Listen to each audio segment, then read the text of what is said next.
Imagine receiving a letter so menacing, it sends chills down your spine. Now, imagine an entire town haunted by such letters for years, with no one ever catching the culprit. Welcome to Circleville, Ohio, a small town that became the epicenter of a mysterious and chilling case that remains unsolved to this day. In the late 1970s, the peace of Circleville was shattered. Residents began receiving letters filled with personal accusations, secrets, and threats. These letters knew too much, creating a blanket of fear and suspicion over the community. The primary target of these ominous letters was Mary Gillespie, a school bus driver in the town. The letters accused her of an affair with the school superintendent, a claim both initially denied. The letters warned Mary to end the affair, or else. But the threats didn't stop at mere words. Mary's husband, Ronald Gillespie, received a phone call one day that enraged him so much that he stormed out of the house, only to die in a mysterious car crash later that evening.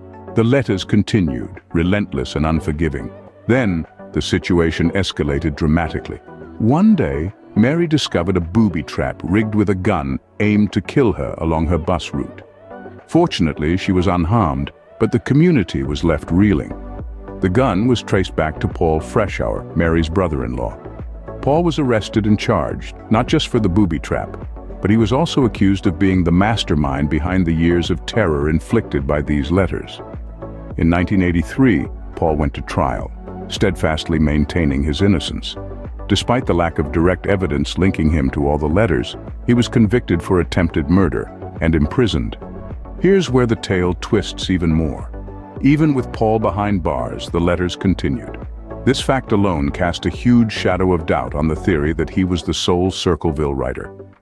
The letters persisted until 1994, stopping only when Paul was released from prison.